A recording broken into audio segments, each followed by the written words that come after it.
Kemarin mah dekat belakang. Iya, dekat belakang. Yaudah, kita aja ngomong. Nah, lagi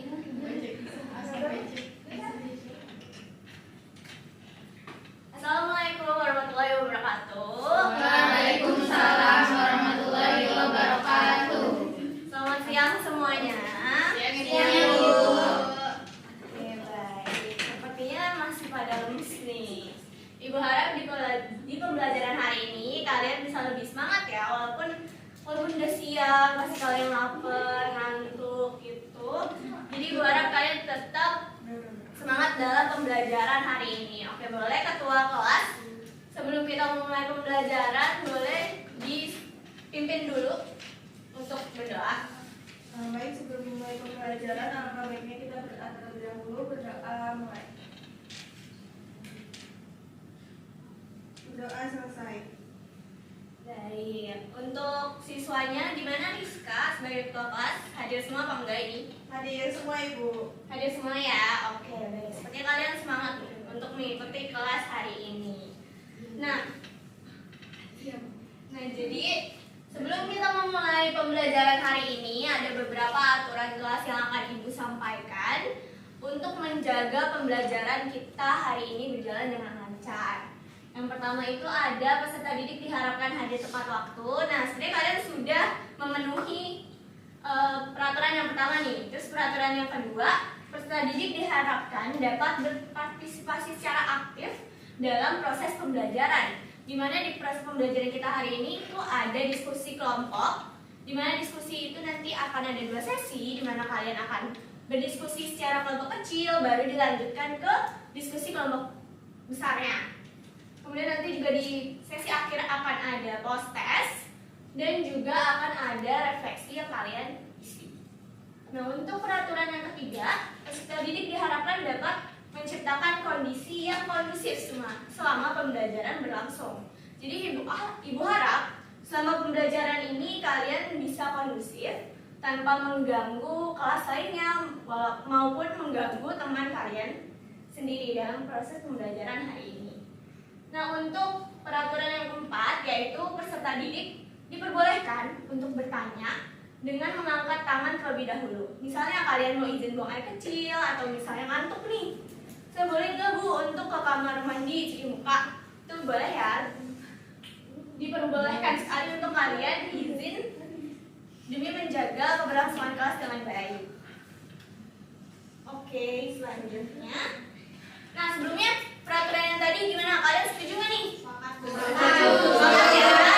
Kalau misalnya kalian melanggar, mau apa nih sanksinya? Masa iya? Suruh keluar.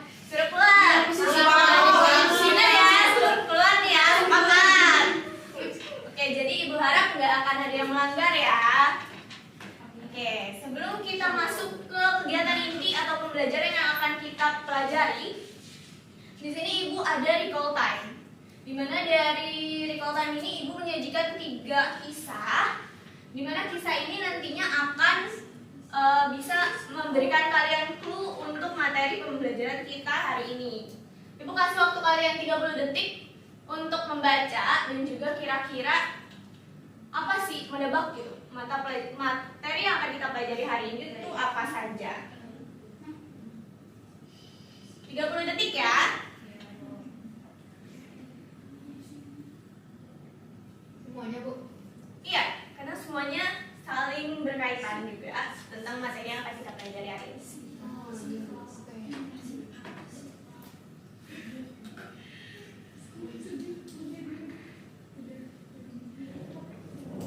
Rizka, Devia, asik nih. Harap fokus ya, kita mulai pembelajaran hari ini dulu. Oke, karena udah 30 detik nih. Kira-kira dari kalian ada nggak nih yang tahu kira-kira dari kisah ini itu kita akan mempelajari mengenai apa? Ayo, Bu. Apa tuh Syifa? Hari ini kita mau mempelajari mengenai metode untuk mengatasi permasalahan dalam kehamilan dan kelahiran. Betul sekali. Betul sekali Syifa. Jadi benar, kita itu hari ini akan mempelajari mengenai yang tadi Syifa singgung mengenai metode kelahiran dan kehamilan ya. Kira-kira kan tadi Syifa udah menyinggung nih kalau pembelajaran kita mengenai ini. Kira-kira ibu mau nanya, kalau Syifa udah bisa menentukan kisah ini itu mengenai apa, kira-kira masih ada yang ingat nggak minggu lalu itu kita belajar tentang apa? Bu, Apa itu Devia? jadi minggu lalu kita belajar tentang fertilisasi, embriogenesis, terus juga belajar tentang kehamilan sama kelahiran, Bu. Nah, berarti benar ya yang Siva bilang tadi kalau misalnya materi kita tuh hari ini akan berkaitan dengan metode yang mendukung kelahiran dan kehamilan yang sudah dipelajari minggu lalu. Nah, kira-kira untuk mendukung metode tersebut diperlukan apa sih dalam mendukung kehamilan dan kelahiran? Saya Bu. Boleh Yunila. Menggunakan Teknologi. Kira-kira sepakat nggak nih sama jawabannya Yunila? Oke, jadi jawaban Yunila udah baik nih sama Siva, benar ya? Terima kasih, Bu. Jadi minggu ini kita akan mempelajari mengenai teknologi reproduksi manusia. Di mana tujuan pembelajaran yang Ibu harapkan dapat tercapai pada kalian itu yaitu peserta didik dapat mengidentifikasi dan menjelaskan mengenai teknologi reproduksi pada manusia. Oke, kita langsung ke kegiatan inti di mana Ibu akan menjelaskan mengenai teknologi reproduksi manusia terlebih dahulu. Di mana teknologi reproduksi manusia ini yaitu berbagai metode yang digunakan untuk membantu meningkatkan maupun memodifikasi proses reproduksi manusia. Selain itu juga teknologi ini dapat membantu mengatasi permasalahan-permasalahan dalam reproduksi manusia. Nah, di sisi kanan kalian itu ada QR code di mana kalian bisa scan untuk melihat beberapa video pembelajaran yang bisa mendukung mengenai pengetahuan kalian mengenai teknologi reproduksi manusia. Nah, selanjutnya kita akan masuk ke sesi diskusi, di mana sesi diskusi ini nanti akan Ibu bagi menjadi kelompok kecil terlebih dahulu, di mana bagi kalian yang mendapatkan nomor 1 itu akan menjelaskan mencari tahu mengenai gambar yang nomor 1, begitu pula seterusnya nomor 2, 3, dan 4. Oke. Nah, jadi nanti Ibu akan memberikan kalian kertas sesuai dengan gambarnya. Di sini nanti kalian akan mengisi pengetahuan yang kalian tahu, kalian diskusikan dengan kelompok kecil kalian. Baru nanti selanjutnya Ibu akan meminta kalian untuk berdiskusi secara kelompok besar. Rizka, Mutia, bisa perhatikan Ibu sebentar. Oke. Jadi untuk setelah diskusi kelompok kecil, kita akan berdiskusi ke kelompok besar, di mana kelompok besarnya nanti akan menggunakan LKPD, di mana kalian menyatukan semua jawaban dari teman-teman kalian, yang di mana nanti anggotanya akan berisi dari anggota yang memiliki nomor 1, 2, 3, dan 4. Baik, jadi Ibu harapkan setelah kalian mengisi ini, kalian dapat mengetahui mengenai apa sih yang mengenai gambar 1 sampai 4, seperti itu ya. Untuk kelompoknya Ibu bagi kelompok kecilnya, yaitu gambar 1 itu ada Umi dan Yunila, terus gambar 2 itu ada Syifa dan Ashwa, terus gambar 3 itu ada Devia dan Rakisha, dan gambar 4 itu ada Rizka dan Mutia.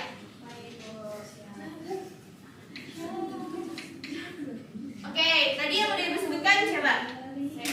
Terakhir gambar nomor 1 ya Yunila sama Mutia. Oh ya Umi. Terus Syifa sama Nashiwa itu gambar 2. Kemudian gambar 3 itu ada Devia sama Rakisha, dan gambar keempat itu ada Rizka sama Mutia. Oke, Ibu beri waktu kalian untuk berdiskusi sebentar selama 1 menit 30 detik untuk mencari tahu mengenai apa sih gambar yang ada di papan tulis ini sesuai dengan nomor yang kalian dapatkan. Oke.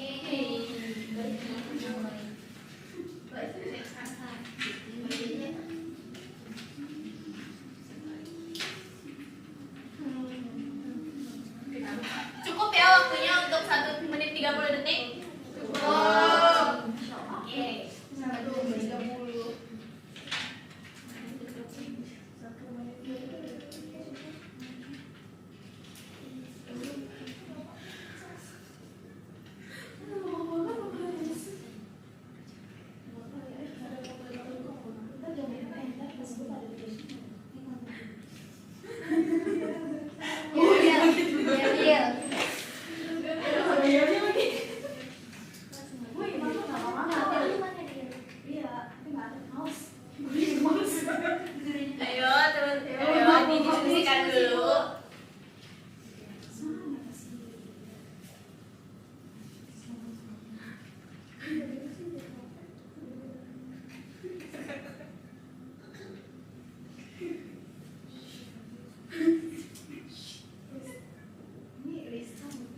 kelompok.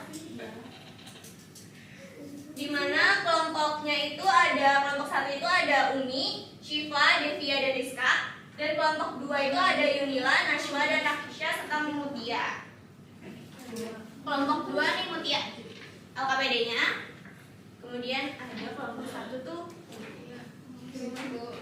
Oke, kalian diskusikan selama 2 menit mengenai Rizka, Umi bisa. Oke.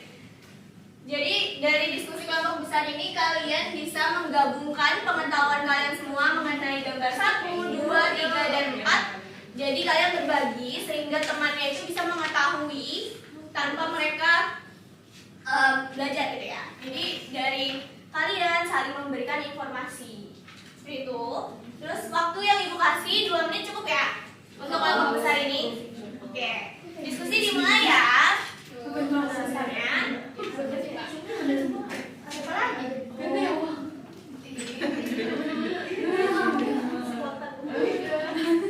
Sebelumnya ada yang mau iya apa nih?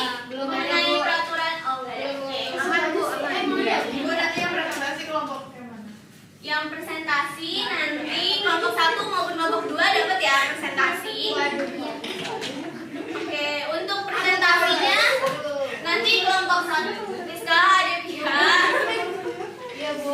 Udah? Udah, Ibu. Udah, oke, udah bisa ya.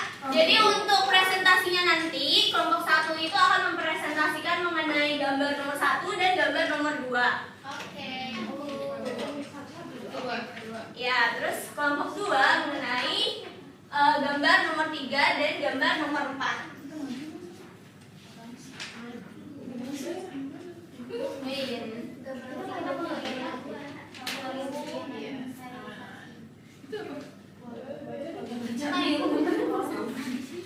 Ini. Iya.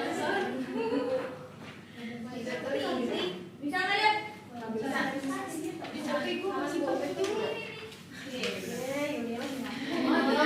kelompok 2. Kalau ada yang mau ditanyakan boleh langsung angkat tangan ya.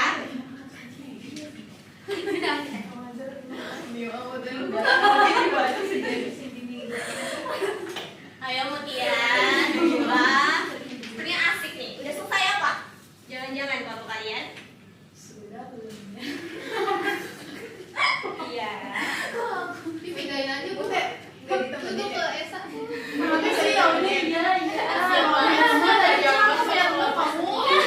Oke, fokus ya. Fokus untuk mengerjakan dulu. Mengerjakan diskusi ini.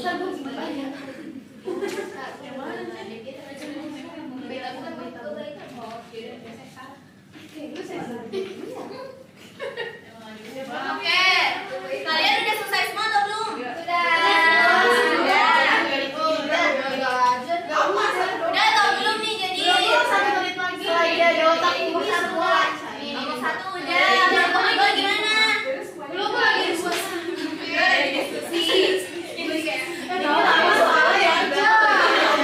Ayo udah belum? Ayo Mutia. Kesepakatan kita kayak gimana ya tadi di awal? Jadi udah belum nih kelompok 2? Udah, Bu. Oke, karena kelompok 1 dan kelompok 2 sudah selesai berdiskusi, boleh nih kita presentasi.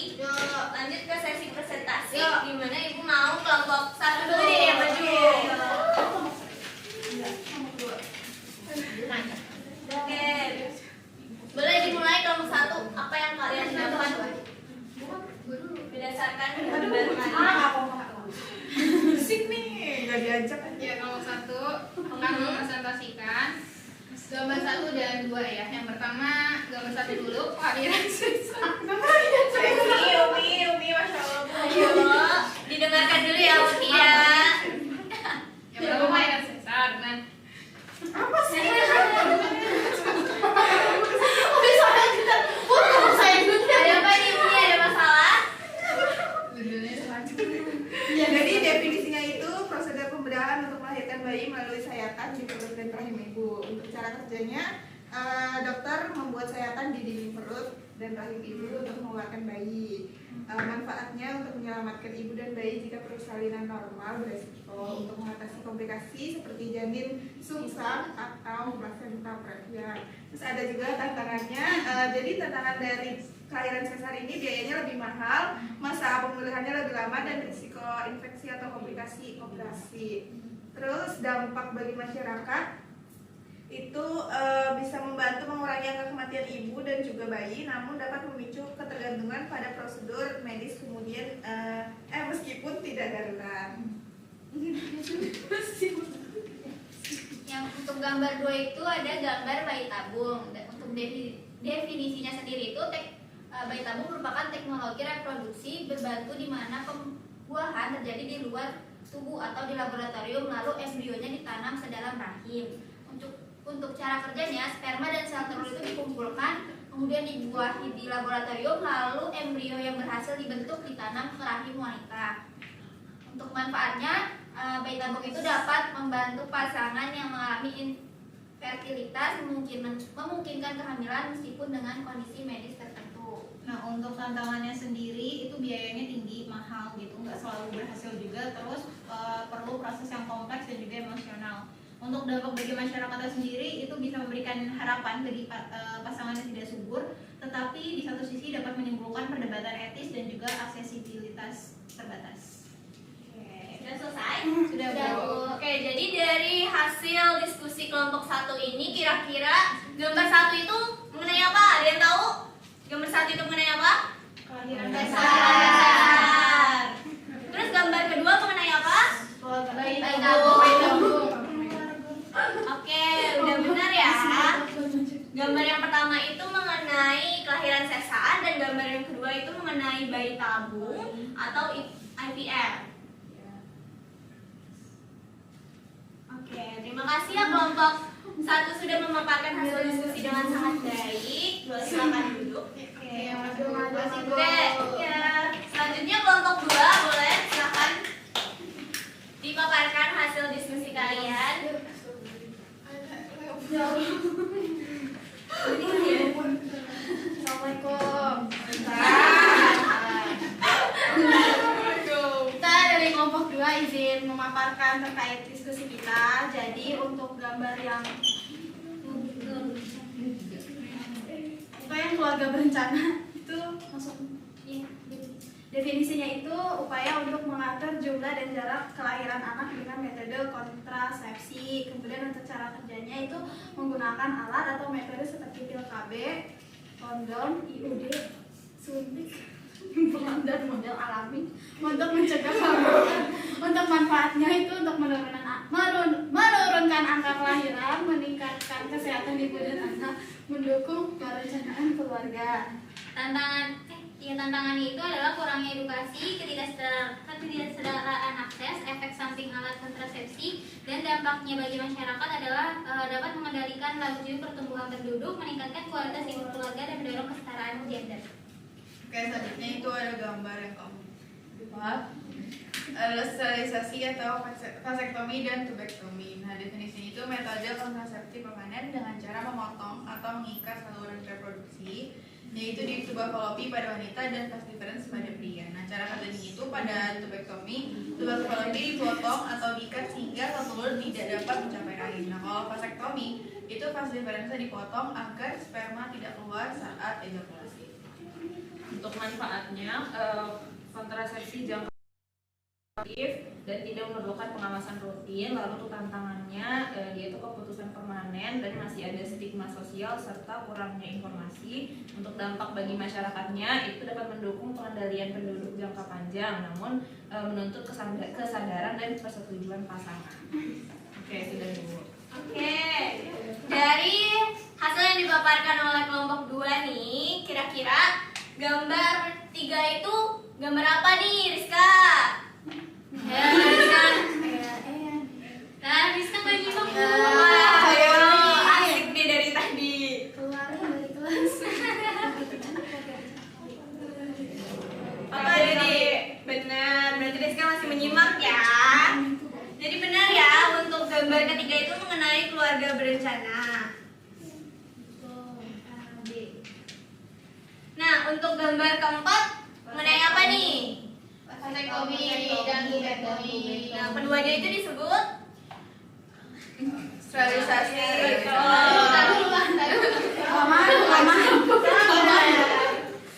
Jadi benar ya hasil diskusi yang disampaikan oleh kelompok 2 kalau gambar 3 itu mengenai keluarga berencana dan yang gambar keempat itu mengenai sterilisasi. Oke, kelompok 2 boleh duduk dulu. Tepuk tangan apa tepuk Oh, iya. tangan? Enggak, buah. Oke, sekali lagi kita beri tepuk tangan buat kalian semua yang sudah menyelesaikan sore ini. Oke, karena di sesi diskusi kita udah selesai, ada yang bisa menyimpulkan dari hasil diskusi kita nggak nih hari ini? Mulai Rakisya. Jadi hari ini diskusinya membahas tentang teknologi reproduksi manusia yang terdiri dari kelahiran sesar, bayi tabung, keluarga berencana, dan sterilisasi. Terus teknologi-teknologi ini punya peran penting dalam membantu proses kehamilan dan kelahiran, baik untuk menangani masalah medis maupun untuk memberikan pilihan bagi pasangan dalam merencanakan keluarga mereka, Bu.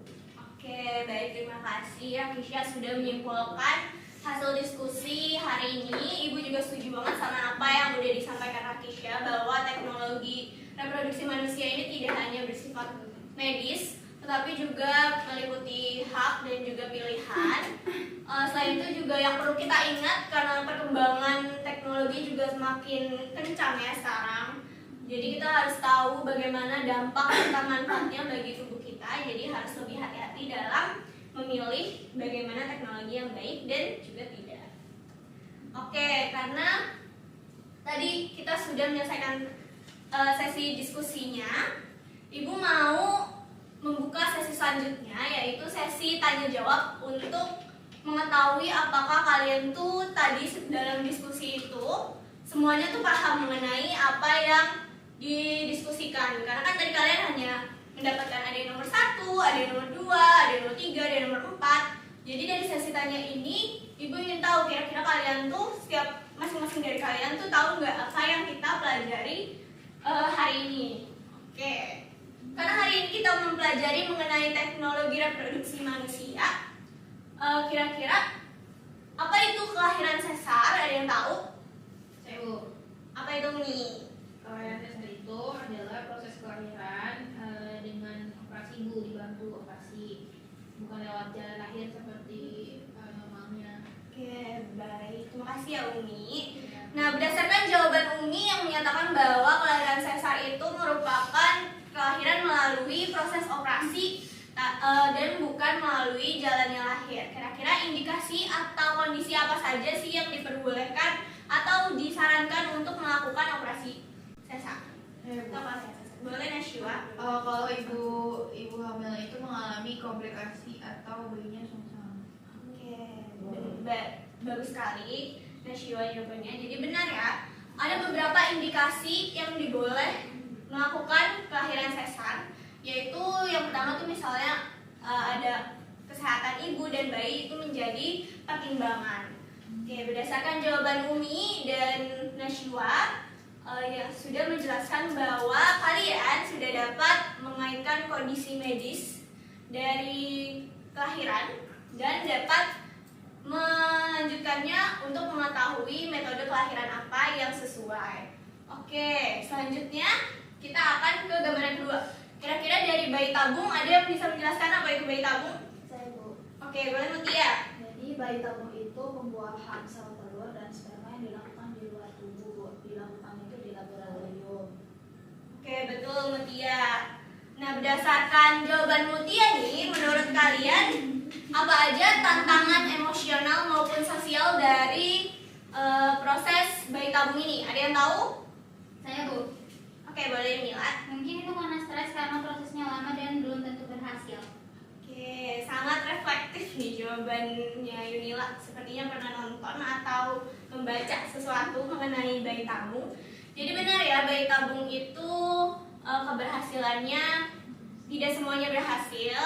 Jadi memang harus dilakukan dengan baik ya. Nah, jadi dari jawaban Mutia dan Yunila itu sudah menunjukkan bahwa kalian itu dapat memahami mengenai apa itu bayi tabung dan juga bagaimana resikonya atau tantangan dari bayi tabung tersebut. Oke, selanjutnya karena tadi kelahiran sesar udah, bayi tabung udah, selanjutnya ini ke keluarga berencana. Kira-kira dari kalian ada yang mengetahui mengenai keluarga berencana? Saya Bu, Oke, boleh Rizka, apa itu? untuk mengatur jumlah dan jarak kelahiran anak. Nah, bagus. Oke, tadi kan Rizka menjawab untuk mengatur jumlah dan mengurangi kelahiran anak ya. Nah, jadi dari jawaban Rizka itu ada yang tahu nggak nih kira-kira kenapa sih program KB itu dapat berdampak gitu bagi pertumbuhan suatu negara? Bu, apa tuh Devia? Jadi dengan adanya program KB ini dapat mengurangi pertumbuhan penduduk dan juga membantu ekonomi, Bu. Oke, betul sekali. Jadi berdasarkan jawaban dari Rizka sama Devia ini mengenai keluarga berencana, memang benar bahwa keluarga berencana itu dapat mengatur mengenai kelahiran anak maupun tahunnya ya. Selain itu juga dari keluarga berencana ini juga bisa berdampak untuk kita lebih mengatur supaya pertumbuhan penduduk itu tidak terus meningkat. Nah, dari ini Ibu udah tahu nih kalau kalian udah mengerti mengenai keluarga berencana. Oke, selanjutnya itu mengenai yang terakhir yaitu sterilisasi nih. Kira-kira apa sih sterilisasi yang kalian tahu? Ibu, Apa tuh Syifa? sterilisasi itu merupakan prosedur untuk mencegah seorang itu punya anak secara permanen. Oke, dari jawaban Syifa kan katanya kalau sterilisasi ini mencegah untuk mempunyai anak secara permanen. Kira-kira bagaimana nih kalau ada kasus seseorang misalnya dia dituntut untuk melakukan sterilisasi? Kira-kira menurut kalian sterilisasi itu harus atas hak sendiri atau pilihan sendiri atau ada yang tuntutan dari orang lain? Ada yang bisa?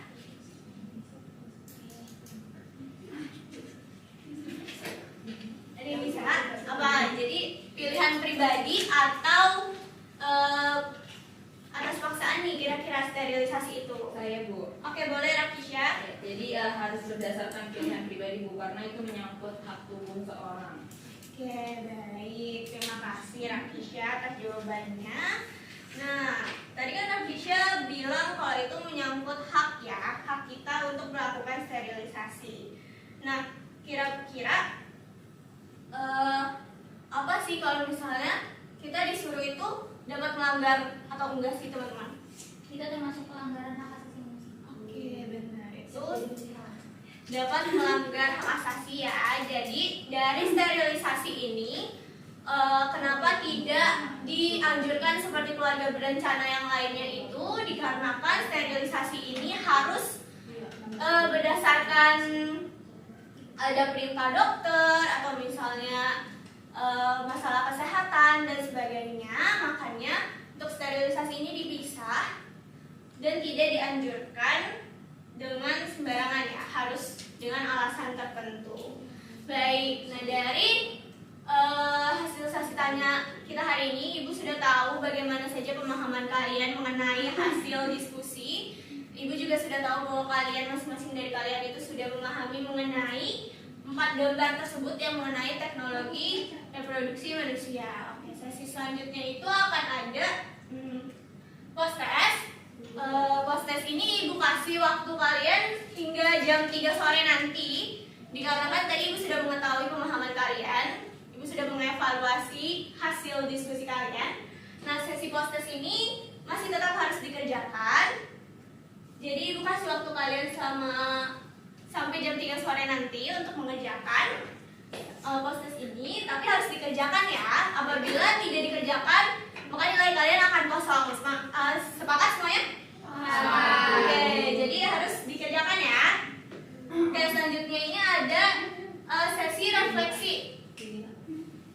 Dimana sesi refleksi ini bisa kalian isi mengenai pembelajaran hari ini. Oke, jadi pembelajaran hari ini. Nah, Ibu udah lihat nih gimana pembelajaran hari ini menurut kalian? Seru banget nih. Rizka. Oke, nggak apa-apa. Terima kasih ya yang sudah mengisi QR dari refleksi ini. Refleksi ini itu ada untuk bagaimana ibu bisa meningkatkan pembelajaran ke depannya untuk membantu kalian juga untuk mencapai tujuan pembelajaran. Oke, sebelum kita berakhir kegiatannya, ada nggak yang bisa menyimpulkan materi yang kita pelajari hari ini? Saya Ibu. Oke, boleh Rizka. Ya, jadi hari ini kita belajar tentang berbagai teknologi reproduksi manusia seperti kelahiran sesar, bayi tabung, keluarga berencana, dan juga sterilisasi. Nah, dari diskusi tadi juga kita jadi paham bahwa teknologi-teknologi ini bukan hanya soal medis, tapi juga punya dampak sosial, emosional, dan juga etis. Misalnya tadi bayi tabung bisa menimbulkan tekanan emosional atau program KB yang terlalu ketat itu bisa melanggar hak individu. Nah, tadi juga kita belajar pentingnya berpikir kritis dan melihat suatu isu dari berbagai sudut pandang, sehingga ini bisa membuat kita lebih sadar bahwa ilmu pengetahuan itu selalu berkaitan dengan nilai dan juga kemanusiaan. Tepuk tangan dulu buat Rizka yang sudah menyimpulkan kegiatan kita hari ini. Jadi benar banget sama apa yang disampaikan oleh Rizka mengenai kesimpulan pembelajaran kita hari ini. Selain itu juga Ibu mau mengapresiasi kalian karena sudah belajar dengan aktif, berdiskusi dengan aktif dalam pembelajaran hari ini.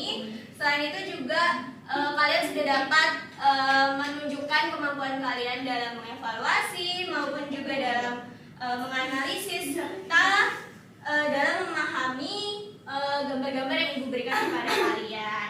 Oke, sebelum Ibu menutup kelas hari ini, Ibu ingin menyampaikan materi selanjutnya yang akan kita pelajari, yaitu mengenai kelainan pada reproduksi manusia. Jadi Ibu harap kalian juga dapat mempelajari ini dulu sebelum kita memulai pertemuan minggu depan. Namun jangan juga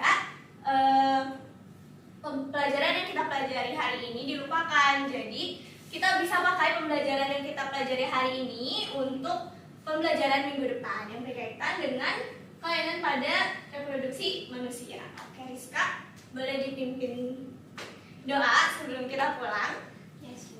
Baik, karena sudah selesai pembelajaran hari ini, baiknya kita berdoa terlebih dahulu. Berdoa dimulai.